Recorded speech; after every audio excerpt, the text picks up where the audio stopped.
Hey everybody, this is Tanya. I want to welcome you back to my Beginner's Guide to Starting a Garden series, where I give you tips and tricks and all the information you need to know on how to get started with gardening easily. In my first video, I shared some questions with you that you need to ask yourself before you get started with the gardening process so that you can make sure that you're getting started on the right foot.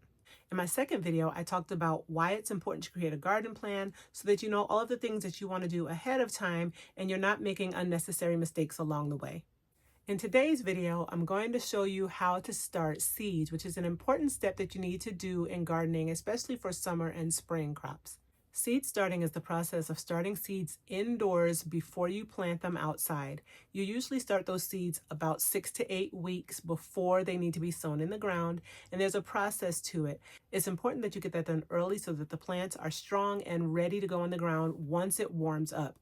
Depending on where you live, you may have a longer or shorter growing season, and because of that, you'll need to make sure that those plants have as much time as necessary to grow and produce the foods that you need. This is why some plants have to be started indoors, while others, like say okra, don't need to be started indoors because they're going to grow when it's hot and they're going to produce pretty fast. Whereas plants like tomatoes, eggplants, and okra need a lot more time to get started, and once you get them out in the garden, they're going to be producing for you. So I'm going to take you along and show you how I do the process of starting seeds. I think it's pretty easy. I think it'll be easy for you to follow along, and I hope that you enjoy it. The basic things that you're going to need to get started are little cups that you can start your seeds in. You can use a cup that you buy at the store, or you can save a yogurt container, very small things like that as well. So don't feel like you need to buy things. If you have yogurt containers, if you have cottage cheese containers, you can definitely use those, but you need some kind of relatively small cup that you can start the seeds in. They should be perforated at the bottom so that they can drain water. You'll need a tray of some sort that you can stand the cup in. And this is because the water is going to run out into the bottom. And for a lot of people, when they have cups that are a little smaller, they'll actually pour water into the tray so that the water absorbs up. That's a better way to water your seedlings so that they're not potentially getting contaminated on the top or getting fungus or mildew or growth on the top. So this tray will ensure that the water can drain out and also that you can pour water in the tray and bottom water. The last thing you'll need is seed starting mix or some kind of product that you can use to put the seeds in. I like seed starting mix because, first of all, it's really easy to buy. I prefer not to use soil to start out. I prefer to use a seed starter mix. You will hear me refer to this as soil throughout the video, but know that I'm talking about my seed starter mix. I like the Jiffy brand. There are other companies that make seed starter mix as well. If you don't want to buy seed starter mix, you are welcome to use something like peat moss and vermiculite or coconut coir and vermiculite. Those just help the soil, help the starter mix to allow water to move through, but it stays more firm so that your seeds do have something to hold on to. This does not have nutrients in it, and it doesn't need nutrients in it because the seeds already have the nutrients that they need to get started. Once your seeds grow into seedlings and get 2 to 4 true leaves, that's when you want to put them into some kind of soil that has nutrients in it or start to give it a little bit of fertilizer. But these are the 3 primary things you need to get started. You'll see my setup. I have gloves, I have a bowl and a spatula as part of my process, and of course, seeds. So let's go and get started. I also just want to ask you that if this is a kind of content that you enjoy, please take a moment to thumbs up this video and give me a like, and also consider subscribing if you haven't subscribed already. I make lots of videos about homesteading and gardening, and I would love to share more with you. Finally, please make sure to comment below and to click the notification bell so you'll always know when a new video is going up. All right, thanks y'all. Now back to the video. All right, y'all, so I've started the process of starting seeds. My whole table is covered with seeds and pots, and I have a bowl with some seed starting mix warming up. In case you are like, what on earth does that mean? I use Jiffy seed starting mix. This is what I use right here, Jiffy seed starting mix. And what I do is, because this is bought from the store, it's peat moss, coconut coir, and vermiculite. Sometimes there might be microbes or little bugs in there that you won't see as you're starting your seeds. And if you don't kill them ahead of time, they can end up causing a problem with your seedlings. So what I do, I learned this from my garden mentor, Miss Linda. Hi, Miss Linda. I always put the seed starter mix in a bowl and I pour boiling water over it, and then I cover it in a plastic bag for like 10 minutes and kill whatever's in there. And then once that's done, it's actually nice and moist, not like runny or muddy, but just moist. And I put that in my cups and I'm able to put seeds in there without worrying about having any kind of problems later on with the soil. Once I started doing that, I had great success with not having problems, bugs, fungus, various things like that in the soil once it gets started. Let me show you what that looks like. Here is the bowl right here. Here is the bowl covered in 2 plastic bags so that I can make sure to seal it well. This is my stirring spatula. It says gardening on it.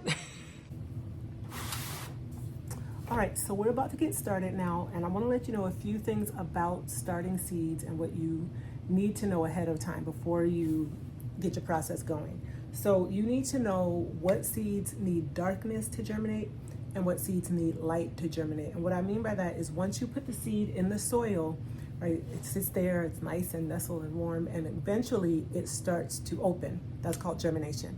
And for the seeds to open, some of them need light on them and some of them actually need darkness. So it's really important to know what they need so that you put them in the right setting after you put them in the soil. Lots of summer vegetable seeds need darkness to get started. So I know that once I put my pepper seeds and my tomato seeds in, I'm gonna put them in a dark location so that they can germinate. Some flower seeds need darkness as well. I want to start zinnias this year. I haven't started flower seeds with much success, but I'm trying zinnias this year because I don't want to buy them. So I'm going to put those in darkness as well. The seeds that I'm going to be starting in the dark, I'm going to put on this tray. So all of those seeds are going to go into the seed starting mix that's in these containers. However, there are seeds that need light, and some of those are herbs like dill, echinacea, holy basil. There's another flower that doesn't need dark, it needs light, and that is the English daisy, and I want to start these this year as well. So these are the seeds I'm going to start in light, and I'm just going to put those in this tray and leave those out. I'm not going to cover them or put them in a hidden place to protect them. I'm just going to put the seeds in these trays, a row each, and then I'm going to leave them watered but uncovered so that they get light. Something that a lot of people forget to do ahead of time that causes them heartbreak for months and months after is they forget to label the containers with what seed they're putting in it. So some of these containers are blank because I haven't used them before, but others have the names of seeds on them that you can see I've used previously. Here's a container that I used for Scotch bonnet peppers in the past. All I'm gonna do is just draw right through that, turn the container around, and write a new name of what I'm going to plant in this package. So what I'm going to do is take some time right now and label all of my containers for the appropriate seeds. And like I said in a previous video, my family doesn't eat a ton of tomatoes, so I'm not starting lots and lots and lots of tomato plants. I'm just going to start 1 or 2, and by doing that, I'll do 2 often to make sure that I have enough plants in case one of them dies, but I don't therefore get tempted and want to plant all the seeds that I've started because now I'm like, oh, there's a seedling and I can't let it go. I suffer with that. I really struggle with that. So I'm going to go ahead and just start 1 or 2. That way it's easier and I'm not overdoing it and having too many seedlings that I then have to potentially pot up as well.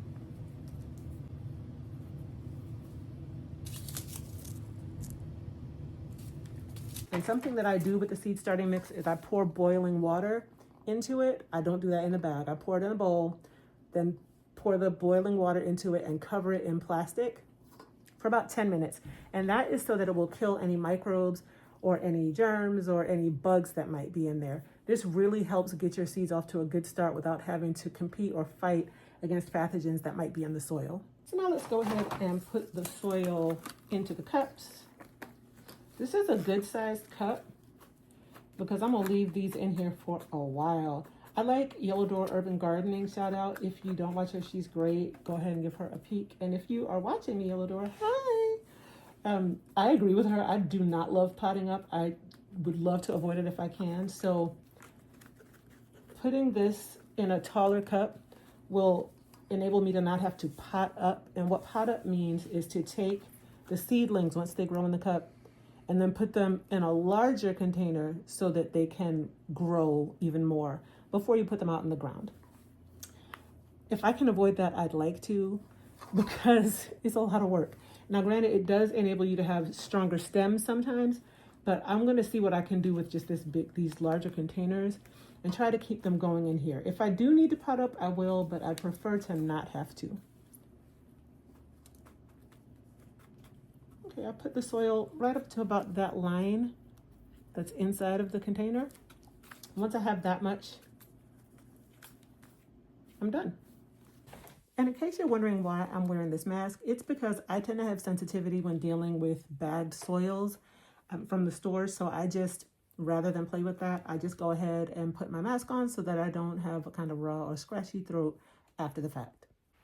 All right, so the amount of soil that I had in my bowl was able to get about 9 of my containers full of soil. So now I'm gonna go ahead and start putting seeds in while I'm boiling some more water. Truth and real time, I want you to know that you're gonna have to do that a couple of times. You're gonna have to repot a couple of times, or put seed starting mix in your containers a couple of times. So it is a bit of a process. Don't let us fool you when we click through scenes in the videos. It takes some time. I'm gonna start with my sweet peppers. And what I'm gonna do is look at the back of the package to find out how deep I need to plant them. This matters. You don't want to plant them an inch deep if they only require 1/4 of an inch. These do require 1/4 of an inch. So what I'm going to do is I'm going to use my Sharpie. You could use a chopstick, whatever you want that kind of has a kind of point on the end. And I'm going to put a hole just in the center, about 1/4 of an inch deep. And that's where I'm going to drop my seed.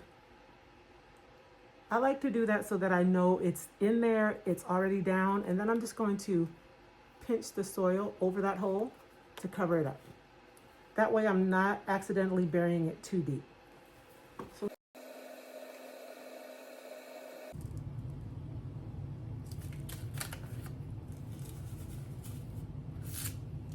this is what the seed looks like. Pepper seeds can be really tiny. They look like just the dried seed that you see inside the plant, inside the vegetable when you're eating it. I drop that right there. In fact, I'm gonna give it 2, like I said earlier.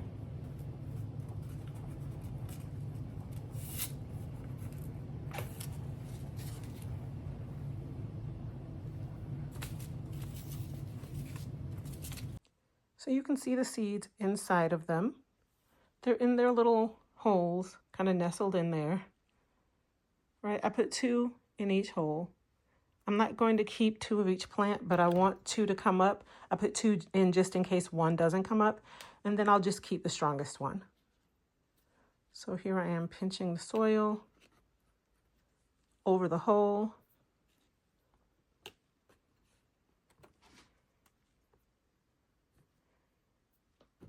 And now those are ready to go. I'll water them. Make sure they're watered in well. I like to use my sink sprayer because watering from the bottom for these is going to be really difficult since they're so tall. So I'll just use the sprayer, make sure they're well watered, and then I will put these inside of a plastic garbage bag is what I use. Tie that up and put it under my couch. And after a couple of days, they will germinate, and then I'll put them under my grow lights so that they can grow. Alrighty, y'all, so I already filled this tray that has the little tiny cells for my herbs. And I realized that I didn't show y'all what I do, but I just scrape the soil or scrape the starter mix on top of it and then just spread them out into these smaller cells. So they're ready for seeds now.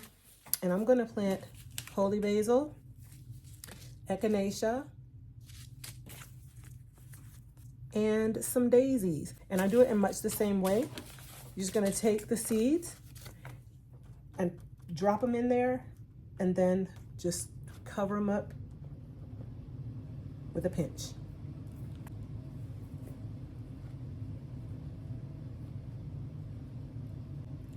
Now, lest you worry about how I'm gonna know what item is in which cell, I'm gonna actually write on the sides here, and I'm gonna go in this direction. So the same seeds will be planted like this in this direction. And I'm just gonna write on the end here what each item is. And that whole row of cells is going to be that item. So that's how I'll keep track.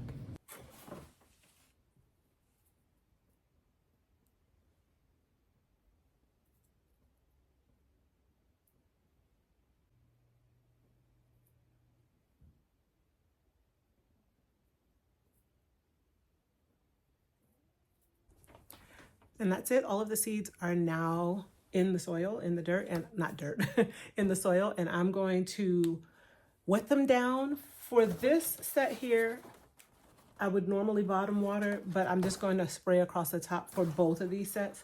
And I will leave these out, and I will put the other ones under the couch.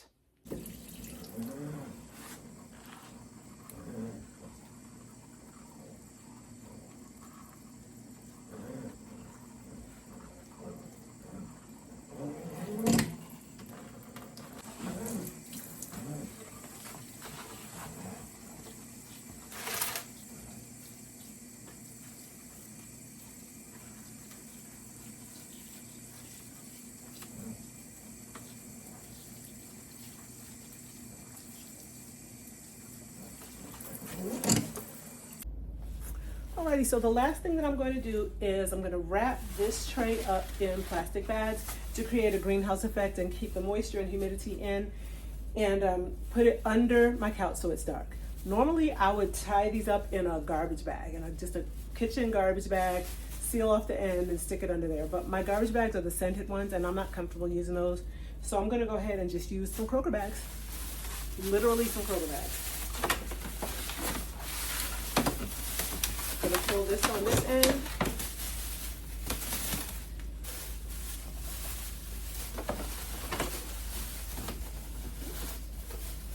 And then I'm going to pull this one on this end so that they overlap. I will tie them together.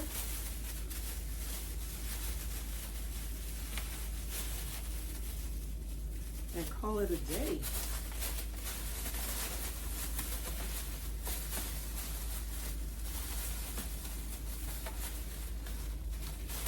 I want to make sure to get coverage here because I don't want these to dry out. And this is going to make it a little bit more tricky for me when I have to get in here and check them, or get in here and add water if I need to water them some more, because sometimes I do.